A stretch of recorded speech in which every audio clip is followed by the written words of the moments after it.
All right. Well, to close out today's episode, I thought we'd maybe go back to the Ukraine.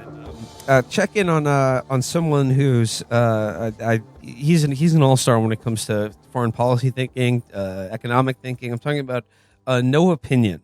No Opinion. He has a Substack now, and let's just check in on him. He was okay. I'm choosing him because he was the one who was saying on Twitter that this is World War III, like this is exactly like this is Hitler 2.0, and then people were like, well, he was like, I want to contribute any way I can, and then someone was like, you could join the army. Join the army, like you go could do it. Apparently, they are taking volunteers now, and this is perfect because everyone has a chance to put up or shut up if they want. And then his attitude, his answer was like, I have various health problems, but I could. I could learn to fly a drone. I'm very good with engineering, and I could be an attaché to an officer. What? He's just like hanging around. Oh I could God. Chill. I could go. I could vibe. I could stay in the corner so that I was not an active hindrance. I think anyone could be an attaché to an officer if they really wanted to. That does really sound like not a very difficult gig. Yeah, I could follow anyone around if my mind was really set on it. If I was committed to the cause, I could absolutely just stand one step behind someone while they sat in a meeting. If you need someone to spill 7-Up Zero on a console. I mean, I definitely do think that he would not be terribly useful on the front lines. Like at a certain point, just having the gun is not that helpful if he doesn't know how to use it. Well, he's waging the war of ideas, and here on Substack, he writes, "This is a moment of clarity. The Russian invasion of Ukraine should wake us up." Check this out. This essay begins with a quote. You're never going to guess who it's from. Churchill? Close. George Orwell. Oh, fuck, God damn it! Is all sleeping the deep sleep of England, from which I sometimes fear that we shall never wake till we are jerked out of it by the roar of bombs. George Orwell's Homage to Catalonia. Okay, so it begins, few events create as much moral clarity as the unprovoked brutal invasion of a peaceful nation by a militaristic empire. I mean, if you don't like them, I mean, what does he think about when Palestinians try to resist a fucking invasion? What is he? Is that a moment of total moral clarity, or is it just more complicated stuff that you can't really pick good guys and bad guys out of? It says, it's the backdrop of the driving. It's the backdrop or the driving conflict of so many of our stories: Star Wars, Casablanca, Lord of the Rings, The Sound of Music. Yes, precisely because it creates heroes and villains so easily and automatically. On one side, the haughty, iron-fisted dictator with his legions of destruction. On the other side, children hiding underground while their parents make a desperate stand to protect their homeland. Is he talking about Ukraine or Lord of the Rings right now? It's all basically the same thing. I think that's the pitch here. Yeah. Is that you don't actually have to consider any of the real world implications or shadings. Just pick your favorite television or literary fantasy world and just live there. I am more captivated by a certain Norwegian musician's insistence that the Pope is the real life Sauron and Jewish. The story of Russia's invasion of Ukraine fits that archetype perfectly. Ukraine wasn't threatening Russia in any way. Ukraine never fired a shot into their neighbor, even though that neighbor had already carved off pieces of their country in 2004 and subjected them to a grinding 8-year war.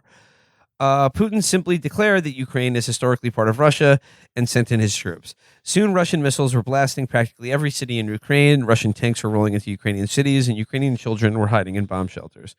Ukraine's military, despite their greater numbers, is desperately overmatched with practically no long-range weapons capable of silencing Russia's barrage of rocket artillery, cruise missiles, and ballistic missiles. But they're still fighting hard, holding out on some fronts and winning a few battles even as Russians push deeper into the country and shell the capital ferociously. The Ukrainian resistance will probably forever be symbolized by the defenders of Snake Island, who, when ordered to surrender by a Russian warship, replied, "Russian warship, go fuck yourself," and died to the last man. They did not. The audio of this exchange is here. Enjoy that fake thing that didn't happen. It turns out the people who derisively predicted that Ukraine would simply fold understood very little about that country or its people. Unlike me, yeah. Meanwhile, morale seems to not be particularly high on the Russian side. The leader of a Russian tactical unit that surrendered to the Ukrainians protested, "We didn't want to kill anyone." Russia still has an overwhelming advantage in long-range weaponry, armor, air power, and manpower, but this thing isn't over yet. I will give him that the morale of the Russians is probably low, mainly because they're Russian. Yeah. I mean, I've never seen a joyful Russian in my life. Yeah, there's not a lot of W's going around being a Russian in the modern era. Yeah, when Fedor Emelianenko would win open weight and heavyweight tournaments and Pride fighting championships, it looked like he someone had told him, "Oh, you're on your 10th sandwich punch card." He's like, "Oh, this one's free. Okay." He just won like $500,000. Out here in the wider world, though, the Russian invasion is sparking a needed moment of clarity. For the last 2 decades, we've been sleepwalking through various dreams of our own creation, willfully blind to the dangers that we're gathering out in the real world. It's time for those dreams to end now. The alarm clock is ringing. The series of great power wars that began with World War I in 1914 and ended with the armistice in Korea in 1952 represented a flood of blood, unprecedented in human history. But for more than a half a century after that nightmare ended, American and Soviet power, and after 1991, just American power, stabilized international borders, legitimized the rights of small countries, and generally suppressed major interstate conflict. That long peace, as some historians call it, created the space for global trade, investment, and migration to flourish, creating an economic boom that benefited first the developed nations, and after 1990 or so, the developing nations as well. That long peace was dealt a critical blow in 2003 when the U.S. invaded Iraq on flimsy pretenses. Oops. Our bad. It wasn't flimsy pretenses. It was entirely fictitious pretenses that was known to everyone of consequence at the time. I mean, the people making the decision to go to war, as well as anyone with half a fucking brain. Unlike the Vietnam War, okay, this is the money graph here. Okay. Unlike the Vietnam War, in which we intervened in a civil war, or the Afghanistan War, in which we retaliated for an attack on our soil, the Iraq War was undertaken with only a fig leaf of nonproliferation, supported by obviously flimsy intelligence as an excuse. What, unlike the Vietnam War? The Gulf of Tonkin, that was another thing. That was just as real as the Snake Island deal. Hundreds of thousands died, most of them innocents, and the U.S. reputation as a guarantor of international peace and stability was grievously wounded. No. We were the militaristic empire. Iraqis are the ones cowering in bomb shelters. Indeed. But the U.S. didn't conquer Iraq. Iraq is an independent country more closely allied with the U.S.'s main regional rival, Iran. Putin's seizure... That's because we fucked it up. Because we did a bad job of the thing we were trying to do. Yeah, I mean, Don't worry, we made up for it with a certain enthusiastic volunteer group later. Yeah. One with, world historic cutting edge branding. Putin's seizure and annexation of Crimea in 2014 was different because it represented a great power using its military might to add to its territory. I mean, also, like, they literally are right next to each other, and like Crimea was only part of Ukraine for like 50 years, and like they're historically like deeply connected, and it says, as opposed to us just going halfway around the fucking world to blow up Iraq. And it goes, we would never do something like go into Mexico like that. Yeah. But it says it represented a great power using its military might to add to its territory, something even the USSR hadn't done since World War II. I mean, I could think of one example of a country using its military might to add to its territory. It just happens to have a special relationship with this country. Yeah.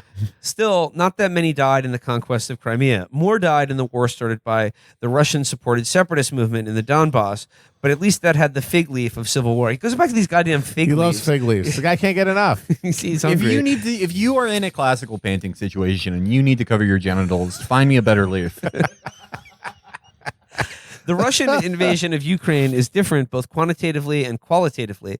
It represents a great power simply declaring that a weaker country has no sovereignty, and invading it is based on nothing more than irredentism and dictatorial pick. Whether or not Putin declares any additional pieces of Ukraine to be part of the Russian Federation, the norm that kept the peace since World War II, the idea that great powers are guarantors of the inviolability of weaker countries' borders, is no longer a universal norm.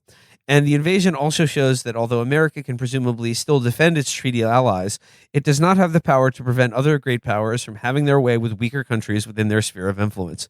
The law of the jungle is returned, and the strong will dominate the weak if they see fit.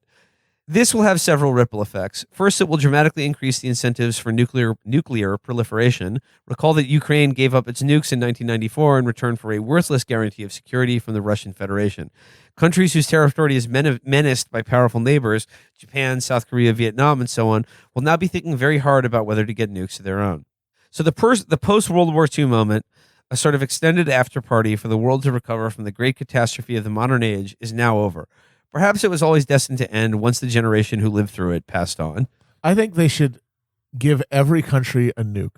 That would certainly create a certain parity. Literally, like one nuke per country. Like you have a seat in the United Nations, you have one nuclear weapon, and the guy, your UN ambassador, carries it around with him. All right. Well, okay. Here's what. I mean, that is literally Skullface's solution in Metal Gear Solid 5. And if they had gotten another year to finish that game, we might have seen if it worked. Here's where Noah's going in. The leftists wake up from their fever dang dream. it. Here we go. Oh, no. I hate when I get the business from no opinion. Oh, no. The Iraq War was one of the main things that revitalized the American left. In the wake of that war, they adopted many theories for why wars and conflicts happen. Most of them warmed over Chomsky. I like my Chomsky on ice. Okay. And believe these theories deeply without much hard evidence. Those theories, which blame the American military-industrial complex as the source of most, in parentheses, all wars, seem to serve well during a time when the post-World War II norms still held and U.S. power reigned supreme. And because they subscribed to those theories, many leftists got the Russia-Ukraine conflict very, very wrong. Until the moment Russia recognized the breakaway regions of Donbass, making it a certainty that Russia would invade, they treated the whole thing as a show. Convinced that Putin was simply posturing, they felt safe in flagellating the U.S. for NATO expansion that happened over a decade ago. But to their credit, after the missiles began to fall down on innocent Ukrainians' heads, many leftists woke up. Matt Taibbi, for example, published a frank mea culpa on his blog. Leftist Twitch streamer Hassan Piker did so as well. Others haven't apologized, but have switched their rhetoric decisively toward condemnation of Russia. Meanwhile, in the UK, Jeremy Corbyn continues to blame the West for the war, but his entire party has now abandoned him. And then he quotes a tweet from Oz Katarshi. This about-face has not been universal. Jacobin, for example, continues to blame the U.S. for Putin's aggression. And when Bernie Sanders condemned Putin without equivocation, some of his anonymous online supporters jumped to attack and disavow him for this laudable move.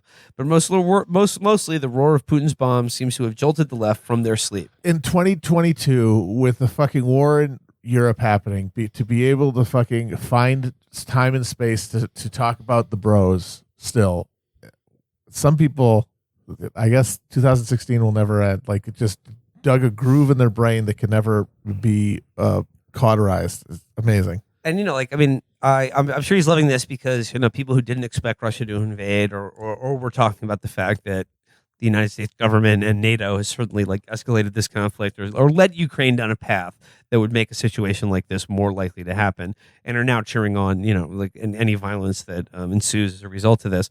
But, like I said, when you're right 9 out of every 10 times, you're going to be wrong 1 out of every 10 times. And it seems like Noah has spent, because, I think he's about my age. I think he spent his entire life being wrong about everything. Yeah. He gets his, I guess he he's gets right to take a little because victory lap now. I guess the victory lap is that the invasion happened, but I'm sorry. I don't know how you can make sense of this fucking war without the context of NATO expansion as the underlying strategic reality that Putin and everything else is operating in. Or to go back before that, America and the rest of the West explicitly creating conditions that allowed for Putin. I mean, they fucking picked him. Yeah, they were like, they need a strong man. Like, we've gutted their entire public sector and sold it off to criminals. Like, what are they going to have? What can you have if you've gotten rid of any kind of progressive project? Nationalism is all that's left. And so you need somebody who's going to be that nationalist strongman. They just thought that he would be able to operate as a nationalist strongman, within a greater umbrella of American power. But, as things get worse, that relationship becomes untenable. Yeah, I mean, far from waking you up and making you join some broad coalition that's retweeting the, water balloon full of paint thread. This should, I guess, make you go from non-interventionist to full-on isolationist. Yeah. Just wanting America to be in an autarky because we clearly cannot handle anything. I mean, seriously, it's like, if we can't maintain hegemony for the market, and we can't even maintain the precious supply chains that allow for us to be, a consumer empire, you gotta fucking just literally throw up the borders everywhere. Don't get rid of the army. Just bring them all home and just put them to work at factories and have the military in charge of like reindustrializing America so that we can supply our own stuff, because everything else, every other element of like the global order that we're supposed to be quarterbacking is clearly just falling to pieces. Yeah, no, we were given free reign in the heart of our former adversary, and we caused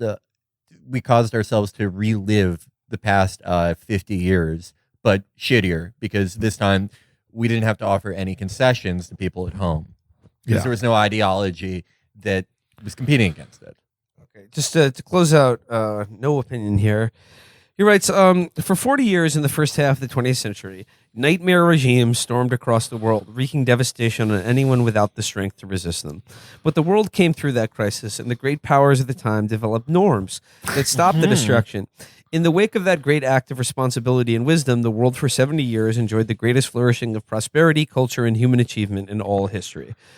Now those norms are gone, torn up by jealous, petty men who never lived to see what a world ruled by the law of the jungle is like. We may yet reestablish the norm. Putin didn't see that?